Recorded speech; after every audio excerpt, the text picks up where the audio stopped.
Hey guys, welcome to the Liberal Hive Mind, a channel solely focused on exposing the abundant hypocrisy of the left. Well, there it is, folks. They shut down the government to hurt President Trump, obviously, and now I guess we can say unequivocally, officially, it totally blew up in their stupid faces. And of course, as usual, don't just take it from me, no, I'm not your typical left-wing commentator that just makes up facts and spews a biased fantasy. No, we don't just make stuff up here, we actually rely on the data, we rely a lot of the times on left-wing reporting as well. And that's exactly what's going on here. Don't take my word for it. Take leftist CNN, the left's own propaganda arm, now basically admitting that Chuck Schumer's little shutdown here has utterly backfired. They essentially took people hostage, they manufactured pain, and then thought they could pin it on Trump. They weaponized a shutdown yet again, punished their own constituents in a lot of ways, their own voters who are dependent on a lot of the big social programs, all in this big gamble to demonize the president, this pathetic little ploy instead of actually engaging in debate, negotiation, instead of leading, they chose theater, and now it's totally boomeranged. Let me show you guys exactly what's going on, backed by the data. We got some stuff to get into, so let's roll the tape. Alright folks, so let's first start off with this CNN clip where they basically admit that the Schumer shutdown isn't hurting President Trump at all, but in fact doing quite the opposite. Donald Trump shutdowns, net approval rating, we're talking 20 days into it. In 2018/2019, Donald Trump's net approval rating was already falling. The shutdown was eating into his popular support. It was down 3 points already at this particular point and would fall considerably more. It was very much on the decline. You come over to this side of the screen, this shutdown hasn't eaten into Donald Trump's support at all. His net approval rating is actually up a point in terms of his popular support. So the bottom line is this. The first shutdown during Trump's first term, 2018-2019, was hurting Donald Trump. This one is not hurting him at all. And right there, that's the perfect comparison. The 2019 shutdown compared to this, because it's basically the same strategy. But obviously, Democrats don't have the same good faith that they once had. They were coming off the Obama days, and of course, they were dominating culture back then. People trusted the Democrats, they trusted the news a whole lot more. But now people have kind of wisened up to these pathetic games. And a lot of people are tuned in online rather than just following whatever the mainstream media is shoving in their face. Not to mention it's been 10 years of the same anti-Trump nonsense every single day. How many times can you cry wolf until it starts to backfire? And now, well, you can very clearly see back in 2019, people being polled did in fact blame the shutdown on President Trump, and his approval rating decreased by 3 points. But now in 2025, people are blaming the Democrats, and Trump's polling data is increasing. And again, the numbers that you're seeing here,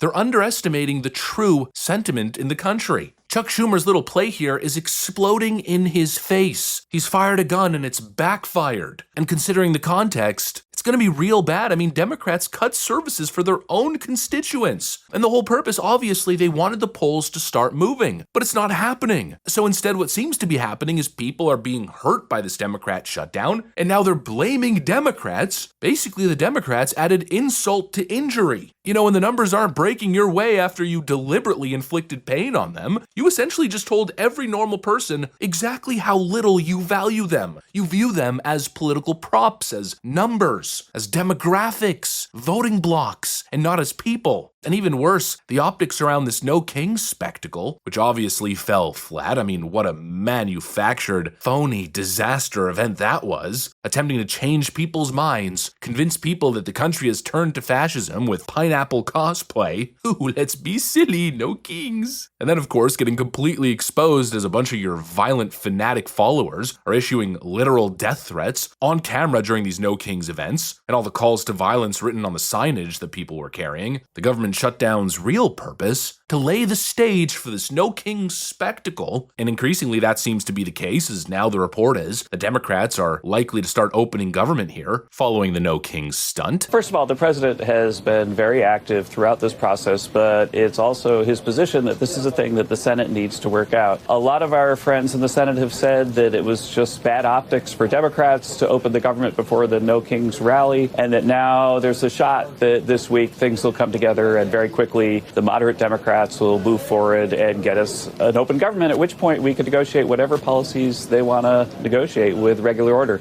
Now, I was very pleased to see that my friend Senator Shaheen from New Hampshire, a very sound-minded Democrat, came out and supported opening the government on Friday. So it means that there's sort of cracks in the Schumer armor. I think the Schumer shutdown is likely to end sometime this week. But I can tell you that if it doesn't, if the story that we've been basically hearing from moderates that, look, we just can't do it in front of the No Kings rally, if that ends up not being true, then I think that the White House is going to have to look very closely, along with Russ Vought, at stronger measures that we could take to bring him to the table. And of course, the timing gives everything away now, doesn't it? Suddenly, right after this No Kings protest, now all of a sudden we're talking about reopening the government. If Democrats actually do this, which I fear they have really no choice at this point, especially considering the polling decimation that we're currently seeing that we've been observing over the last couple of weeks, well then I think it's going to become plainly obvious that this whole shutdown was not a moral stand, it was a political play. It was a hijacking, a malicious attempt to obtain leverage. They engineered pain to generate polling damage for President Trump, and then comes the government reopening with no actual substantive policy win.